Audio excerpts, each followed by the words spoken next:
Bom, boa noite. A gente vai apresentar aqui o segundo trabalho de análise de sistemas de potência. Eu sou o Igor, esse é o Eric. Pessoal. Bom, a gente vai comentar aqui sobre o fluxo de potência. Então, o fluxo de potência é uma consequência natural da operação do sistema elétrico. Tem energia passando pelo cabeamento de uma subestação para outra, tem energia sendo gerada, energia sendo consumida. O problema do fluxo de potência é uma coisa que a gente precisa resolver para poder operar o sistema com segurança. Como se a gente quisesse fazer um exame de sangue do sistema de potência. Assim como o sangue está passando no corpo, vai circulando, ele vai te trazer informação sobre o estado de saúde do paciente.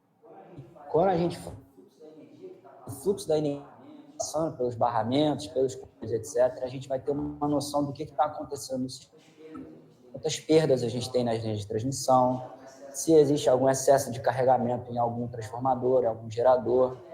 E a partir daí a gente tem que fazer um diagnóstico da rede para poder fazer outros estudos que estão relevantes aqui para o sistema, para garantir que o consumidor vai ter energia. Aqui eu coloquei algumas das premissas básicas que a gente precisa para começar esse estudo. Estudos diferentes têm premissas diferentes, objetivos diferentes. Então, aqui quando a gente vai resolver esse problema, a gente faz uma modelagem estática.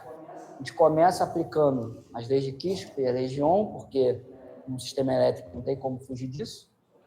Só que o problema se torna complicado, porque ao aplicar essas equações, como a gente está lidando com potência, potência é um fator complexo, a potência ativa e a reativa estão acopladas, lineares, e a gente tem que determinar 4 variáveis para cada barra. Então, para resolver isso, a gente vai precisar usar métodos numéricos. Não tem solução analítica direta. Essas aqui são as equações básicas que a gente tem que resolver. E aí, nesse trabalho, a gente vai falar um pouco sobre esses métodos numéricos que a gente usa para resolver essas equações. Certo? É uma coisa importante também, que são os tipos de barra que vão influenciar no que a gente vai calcular. Então, a gente tem basicamente 3 tipos de barra: de carga, tensão controlada, e a de referência. Como eu falei no início, são 4 variáveis, só que 2 delas vão ser especificadas e vai depender do tipo de método numérico que a gente calcula as 2 variáveis. Exceto, claro, para a barra de referência. Nessa, a gente, o nome já diz, né? Referência, então a gente não calcula nada. E aí, ao final disso, a gente vai usar os métodos que a gente quer resolver. A gente calcular as tensões nas barras, as potências que estão sendo injetadas ou absorvidas. Transmissão. Nessa apresentação aqui, a gente vai comentar e vai comparar esses 5 métodos. Aqui o objetivo não é mostrar uma dedução matemática ou aplicação específica em todos os detalhes. É basicamente um estudo comparativo das vantagens e desvantagens desses 5 métodos. E como o método de Newton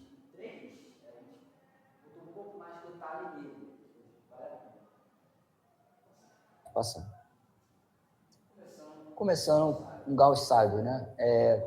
Todos os métodos são iterativos. Você começa com um chute inicial, você vai repetir até atingir um limite de tolerância. E em cada iteração no método de Gauss-Seidel, você vai calcular a tensão para cada barra, baseado na interação anterior. Pode passar. Essa aqui é a expressão final para tensão, usando o método de Gauss-Seidel. Como eu falei, a gente não vai mostrar muita dedução para poupar tempo, mas repara que o VK está dependendo do VK, daí a necessidade de fazer de forma iterativa. Você chuta um valor, calcula, atualiza, e por aí vai. Pode passar.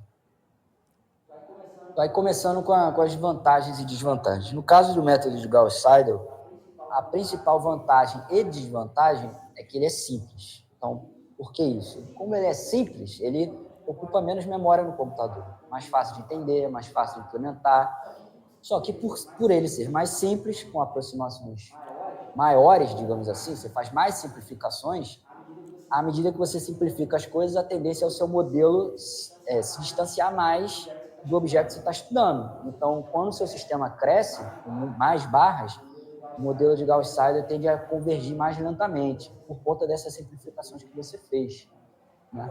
Agora, aquela história, depende do problema que você está estudando. Se for um sistema pequeno, um sistema de distribuição de baixa tensão, de repente ele é adequado. Ou você tem limitações de computacionais e tal, ele pode ser mais adequado. Pode passar. Aí agora a gente vai começar com o método de Newton-Raphson. Então, pode passar. Como eu falei, como ele o método é numérico. A gente aplica ao sistema elétrico, mas a ideia vem da matemática, né? Aí colocar um pouco mais de detalhes aqui para especificar um pouco mais esse método. Então, fica mais fácil de entender utilizando uma única variável. O método de Newton-Raphson também é conhecido como método das tangentes. E a figura aqui ilustra o porquê. Eu tenho uma função, a essa função tem um ponto xi, e a ela está associada a um valor f de xi. O valor seguinte, valor atualizado, xi mais 1, vai depender do anterior, atualizado, né, adaptado de acordo com aquele fator ali, f de xi dividido pela derivada.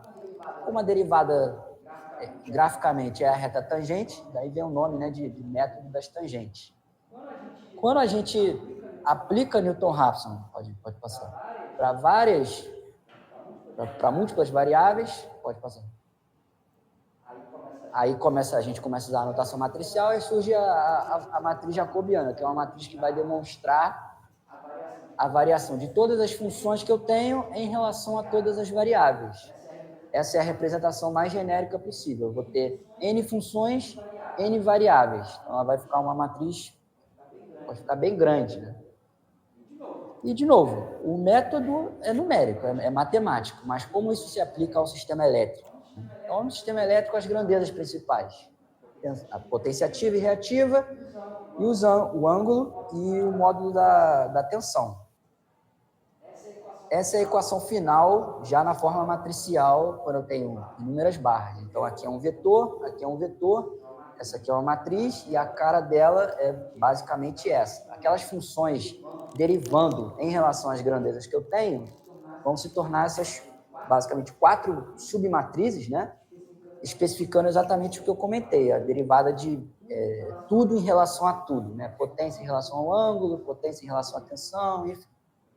Pode passar. Só que, na verdade, eu não quero o valor da potência ativa e reativa. Eu vou calcular as variações de ângulo e de tensão. Então, eu preciso comutativo. Então, na verdade, eu tenho que inverter essa matriz. E, ao final, o que eu vou calcular é esse aqui, esse vetor. O vetor de atualização do ângulo e do módulo, utilizando as variações aqui que eu calculei anteriormente. E aí as vantagens e desvantagens. Bom, o método de Newton-Raphson é bastante robusto, é bastante completo, já que o jacobiano vai incluir o acoplamento entre todas as grandezas envolvidas. Só que exatamente por isso ele tem um alto custo computacional. O jacobiano tende a ser uma matriz muito grande, quando você tem muitas barras, a matriz vai aumentando de tamanho. Lembrando que você vai ter que inverter essa matriz, e isso também é computacionalmente custoso. Então, na verdade, os outros 2 métodos que eu vou comentar aqui, eles são variações do método de Newton-Raphson, exatamente para, digamos assim, diminuir um pouco esse custo computacional, ajustar e tentar agilizar o processo. Mas para sistemas onde existem muitas não linearidades, que é o que está acontecendo hoje em dia com a entrada das renováveis, você tem compensadores síncronos, enfim, diversos equipamentos que vão introduzindo não linearidades, o método de Newton-Raphson é mais adequado do que o de Gauss-Seidel, já que com o Newton-Raphson você está usando derivadas parciais, né? Fica melhor para lidar com esse tipo de sistema grande, sistema mais complexo. Pode passar. Aí vem a primeira variação, que é Newton-Raphson desacoplado. A gente faz uma simplificação baseada em conceitos elétricos, não exatamente numéricos, matemáticos, mas a gente diz basicamente que o ângulo desacoplado à potência reativa. E aí, pode voltar um pouquinho? Mais um. E aí, basicamente, eu vou querer zerar essa coluna e essa coluna, né? Essa submatriz e essa submatriz, o que, obviamente, vai agilizar as contas do jacobiano. Pode avançar.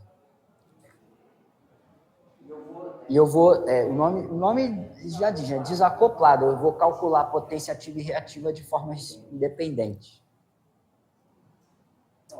Então, aí, vantagens e desvantagens. Bom, como eu comentei, isso diminui o tamanho do jacobiano, facilita as contas, e aí surge uma questão que até me confundi um pouco quando eu comecei a estudar, que ao mesmo tempo que ele é mais rápido, a convergência pode ser mais lenta. Por quê? Porque, na verdade, ao desacoplar as variáveis, as iterações ficam mais rápidas. Porém, eu tenho que fazer mais iterações. Então, globalmente, pode acabar que ele demore mais tempo para convergir. Aqui, a precisão do método não depende disso, depende do usuário, mas a questão da velocidade da convergência vai ser muito caso a caso. Você vai ter que observar bem o sistema para ver, inclusive, se essa hipótese é válida. Pode ser que o sistema não seja passível de desacoplamento. Quando há, por exemplo, uma alta resistência ou uma linha de transmissão curta, você não pode dizer que está desacoplado, né? Então, nesse caso, o método não é válido. Mas, quando você precisa de uma solução rápida, aproximada, esse método é bastante vantajoso, já que o jacobiano fica mais simples. Pode passar. Então, Newton-Raphson normalizado. E aí, sim, aqui já é mais um tratamento mais matemático, né? Normalizar é você usar um valor de referência e escalonar tudo para a mesma base, mais ou menos o que a gente faz em PU. Só que em PU a gente usa o sistema elétrico, PU é um tratamento para o sistema elétrico como um todo, antes mesmo de fazer as contas, né? Você já bota o sistema no computador todo em PU. Aqui não, aqui você vai fazer já na interação, né? Então é uma questão numérica, não exatamente elétrica, mas que faz um ajuste fino das variáveis, e isso ajuda também nas contas para o jacobiano. Só que, pode passar, ao fazer isso, você tem que tratar os dados mais vezes. Isso também tem custo. E um outro problema que acontece um pouco também quando você usa em PU, né? Isso pode mascarar um pouco as variáveis intermediárias. Da mesma forma, quando eu tenho um curto-circuito, para eu saber o valor em ampere daquela corrente, eu tenho que multiplicar pela base, né? Eu tenho que desfazer o PU. Isso também é necessário nesse método, já que eu normalizei tudo. Para eu enxergar o que está acontecendo com mais clareza no meio do caminho, eu vou ter que desnormalizar. É uma das vantagens que eu descobri pesquisando também, que ele é bastante útil para o sistema de potência moderno, né, por conta das tecnologias novas de HVDC, de fax, de bateria, as renováveis novamente também, que estão entrando em força. E isso tudo introduz não linearidade no sistema, e o desacoplado, o normalizado, ajuda para a parte numérica, assim, para a estabilidade numérica. Pode passar. E, por último, o linearizado, que é o mais simples. Normalmente é um método muito utilizado, porque ele é bastante útil para a parte de operação em tempo real, para análises preliminares de expansão do sistema. Eu também vou falar um pouco desse método quando eu comentar sobre controles e limites, mas ele só leva em conta o fluxo de potência ativo. Então, obviamente, é o mais simples possível. Eu acredito ter sido o primeiro a ser utilizado, porque é o mais... mas, claro, né, de novo, a velha história de você simplificar demais vai te afastar do objeto que você está estudando. Então, não vai lidar bem com fenômenos transitórios, como eu comentei das renováveis, produz não linearidade. Aí você está linearizando, enfim, ele vai destoando muito do que você precisa. Ele é bom para uma análise preliminar do que você pretende fazer, né? Principalmente para tempo real, operação em tempo real. E, claro, é a questão da velocidade também, né? Mais rápido, já que é o modelo mais simples possível, é o menos complexo, tende a ser o mais rápido a ser executado no computador. Eu vou comentar um pouco aqui sobre controles e limites também. Todo sistema físico possui limitações físicas que você não pode ignorar. Todo equipamento tem a sua tensão nominal, a sua corrente nominal. E nos sistemas de potência moderna existem diversos equipamentos, dispositivos para controlar as grandezas elétricas, né? Você tem reguladores de tensão nas máquinas síncronas, controles, tem a parte de proteção, enfim. São diversos dispositivos que são inseridos no sistema e você vai querer observar esse tipo de coisa durante os cálculos, não depois de fazer. E aí, isso tem o seu custo também, vai dificultar a convergência, enfim, pode passar.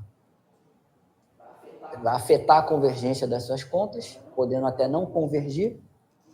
E uma das principais consequências é que quando você aplica esse tipo de análise para o seu barramento, pode acontecer da sua barra não estar dentro dos limites especificados, ela vai mudar de tipo durante os cálculos. E aí você vai continuar os cálculos com esse novo tipo de barra, isso muda o jacobiano, introduz novas variáveis, e você também tem que verificar se ela vai voltar a ser do tipo anterior. Então, implica bastante as contas.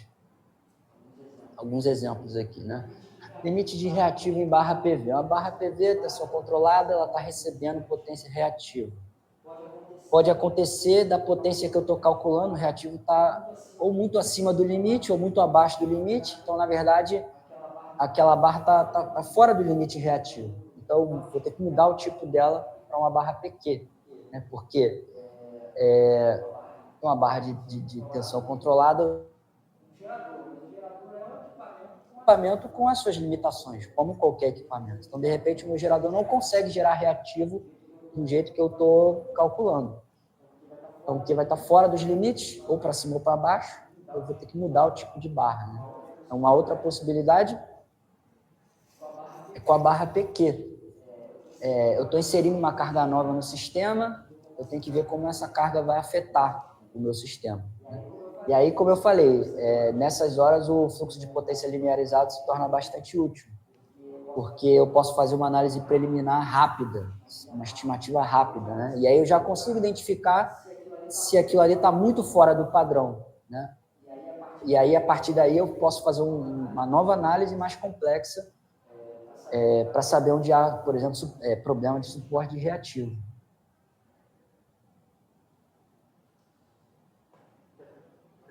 Pode ser. Bom, agora a gente vai apresentar um exemplo de solução de quatro barras. Está desligado.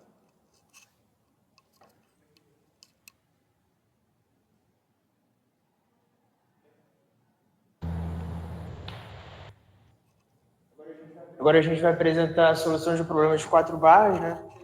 Esse aqui é um problema, é um arquivo que foi disponibilizado pelo professor na rede e ele já mostra a solução do fluxo de potência simulado, né? A gente vai aplicar o método de Newton-Raphson e vai comparar os resultados obtidos. Primeira coisa que a gente consegue fazer é a montagem do problema, né? Então, a partir dos dados que a gente obtém dentro do arquivo, a gente consegue pegar os dados de barra e os dados de linha. Falando um pouco sobre esses dados, a gente tem 4 barras, então o tipo da primeira barra é o tipo PV, então a gente tem os dados de potência ativa e o dado de tensão da barra fixo. Para esse a gente vai encontrar o dado da potência reativa e a gente vai fazer o cálculo da potência ativa e vai comparar esses valores em cada interação, né? Para a segunda e para a terceira barra, a gente tem o tipo PQ, então a gente tem os dados de potência ativa e de potência reativa. A gente vai calcular. E na última barra, a gente tem a barra de referência, né? Então a gente tem os dados de tensão e de teta fixos. A gente também tem os dados de linha, que a gente vai conseguir usar para montar a matriz Y-bar. Aqui a gente já tem a matriz Y-bar montada a partir dos dados que a gente obtém dentro do AnaRede, né? Então a gente começa a resolver o método de Newton-Raphson. A gente pode voltar ali para a gente começa arbitrando as condições iniciais, né? Então, para a primeira barra, a gente tem os dados de potência e de tensão, a gente precisa arbitrar o valor de θ, a gente arbitra ele valendo zero. Para a barra 2, a gente não tem nenhum dados de tensão nem de defasagem, então a gente arbitra 1 para tensão nos dois casos e 0 para o θ. E na barra 4 a gente tem a barra de referência, então a gente não precisa arbitrar nada.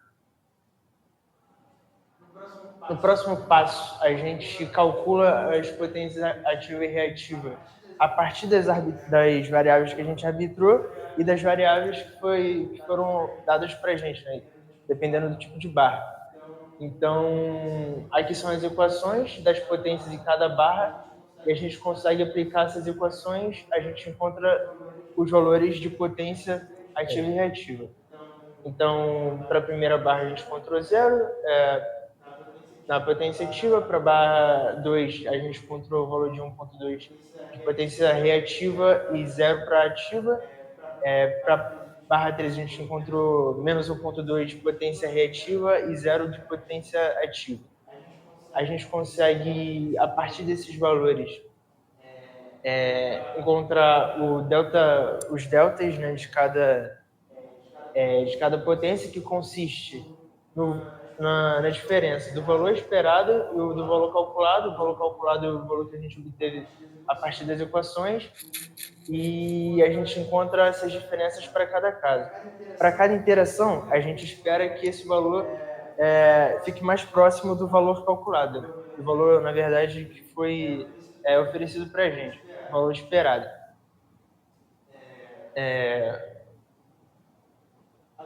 Agora, a partir desses valores, a gente consegue encontrar a matriz jacobiana. O Igor explicou antes como ela é montada, né? Então, a gente tem os índices da matriz, a gente consegue obter eles a partir das equações. E como é que a matriz é montada? Bom, a gente tem aqui o H, o N, o M e o L. A gente teve os dados das potências de cada barra, os dados de barra, e os tipos de barra. Dependendo desses tipos, a gente consegue cortar linhas e colunas da matriz jacobiana. Então, a gente consegue imaginar que as linhas, as primeiras 4 linhas e as primeiras 4 colunas seriam os tetas e depois seriam as tensões. Então, a gente consegue cortar a coluna 4, porque... Volta lá, por favor, Igor, lá nos dados da barra. Uma depois dessa. Isso, perfeito. A gente vai com a 4 lá, porque o θ a gente obtém, então a gente consegue cortar. Mesma coisa para as barras 1 e 4, então a gente consegue cortar todos esses valores lá na matriz. Volta lá. Depois de cortar, a gente obtém uma matriz menor, então ela passa a ser uma matriz 5x5, que numericamente matematicamente menos agressivo para a máquina, né? Bom, então a gente encontra a matriz jacobiana. Depois que a gente encontra a matriz, a gente faz o inverso dela para conseguir encaixar no sistema linearizado. A gente resolve esse sistema para conseguir encontrar o vetor de atualização para os valores de θ e de tensão. Então, a partir daquele sistema, a partir da solução daquela equação, a gente consegue encontrar a atualização, os deltas, tanto de θ quanto de tensão, e a gente vai somar esses valores aos valores que a gente já tinha anteriormente. Então, no caso de θ, os valores iniciais eram 0, quando a gente soma, a gente obtém exatamente a mesma coisa de agora, e no valor de tensão, que a gente tinha arbitrado como 1, a gente soma e obtém um valor que é teoricamente mais próximo daquele que deve ser o correto, né? E a gente também acrescenta, a gente faz o I igual a I mais 1, então a gente aumenta uma iteração. A partir desses valores que a gente acabou de encontrar, do ângulo e da tensão, a gente calcula de novo as potências ativas e reativas e aí a gente faz a diferença dos valores esperados novamente com o valor que a gente acabou de calcular. A gente percebe que aqui a diferença já está bem menor, mas ainda não chega a ser, ainda está acima do limite que a gente espera obter, né? Que aqui a gente traçou o limite como sendo 10 a menos 3, ou 0,001. Então a gente conclui que não convergiu, a gente volta de novo a fazer o processo do Newton-Raphson. Então, de novo, volta lá, doutor. Então, de novo, a gente encontra a matriz jacobiana a partir das equações, agora com os valores que a gente acabou de encontrar, né, os últimos valores calculados. Pode passar aí. A gente encontra a matriz jacobiana de novo com esses valores. Pode passar aí. A jacobiana inversa a gente aplica no sistema linearizado para encontrar o vetor de atualização mais uma vez. Pode passar. A gente encontra os valores de atualização, soma com os valores obtidos anteriormente, a gente encontra valores ainda mais próximos, ainda mais exatos. Pode passar aí. E aqui a gente calcula novamente as potências ativa e reativa a partir das equações de potência ativa e reativa de cada barra, e a gente faz a diferença com o valor esperado e com o valor que a gente acabou de calcular. Aqui a gente percebe que essa diferença está na casa de 10 elevado a menos 6, menos 7, então a gente conclui que é um valor que já é menor que o limite que a gente já tinha traçado anteriormente, então a gente conclui que houve convergência nesse caso na segunda interação. Então foi relativamente rápido, né, para obter esses valores. Pode passar. Quando a gente consegue obter os valores de tensão e da defasagem da fase, do ângulo, θ, a gente pode aplicar esses valores novamente nas equações de potência ativa e reativa de cada barra, e a gente consegue encontrar os valores que não tinham sido oferecidos para a gente anteriormente pelo problema. Então, a gente consegue calcular a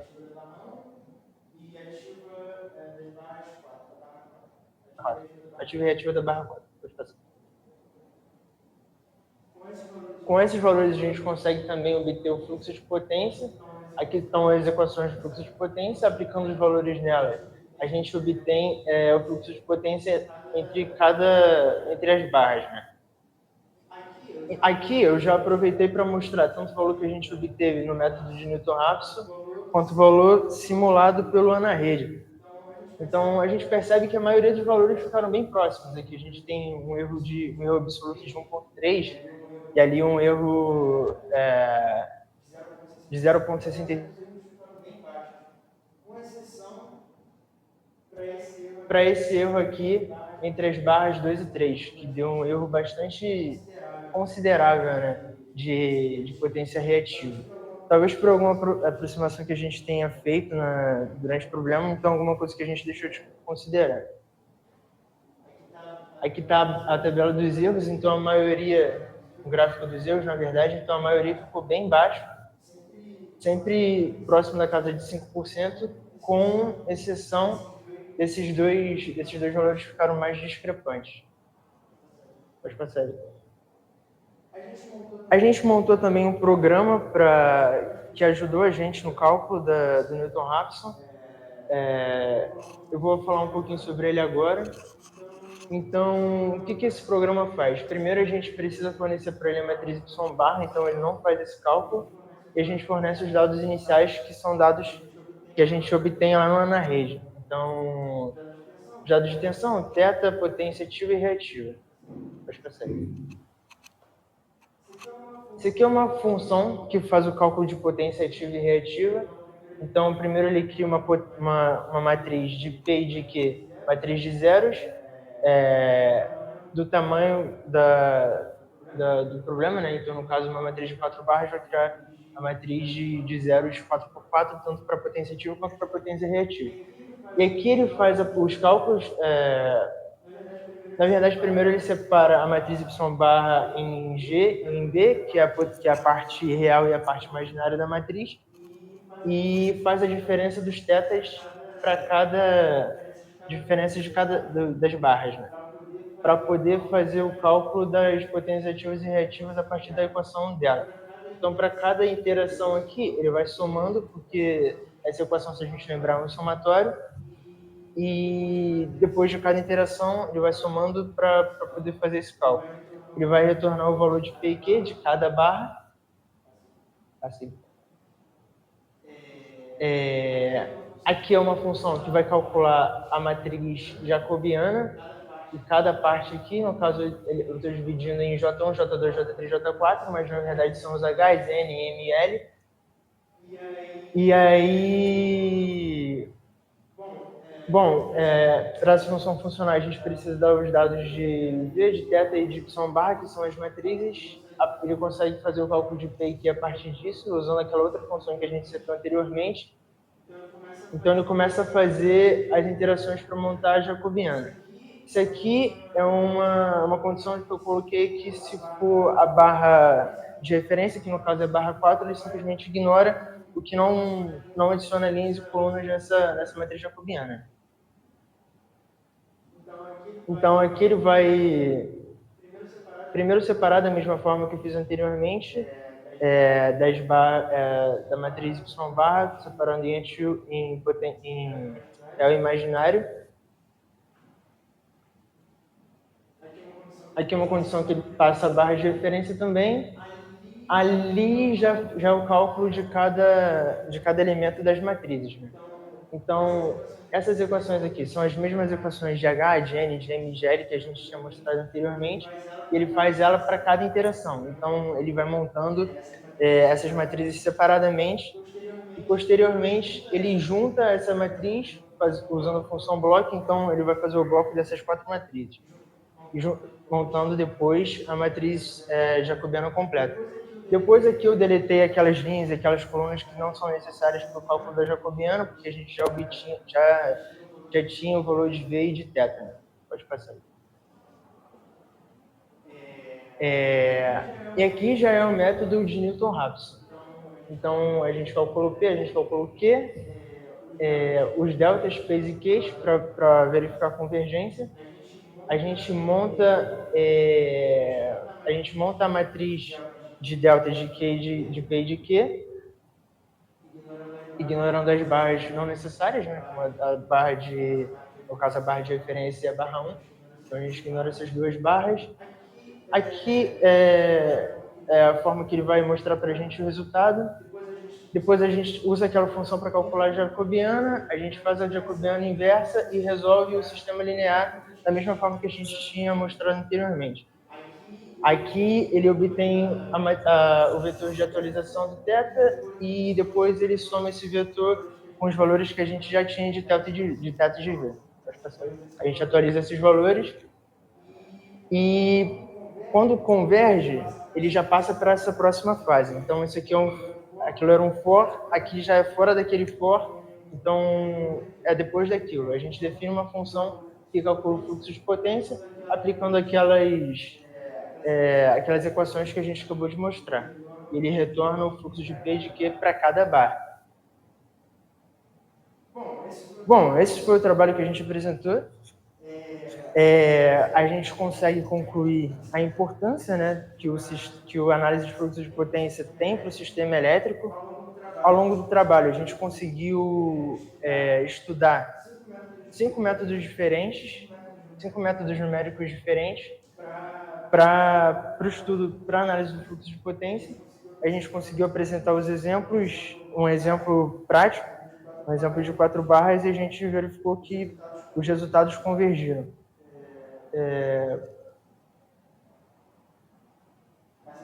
Essas são as referências que a gente usou. E é isso. Muito obrigado pela atenção, professor. Obrigado.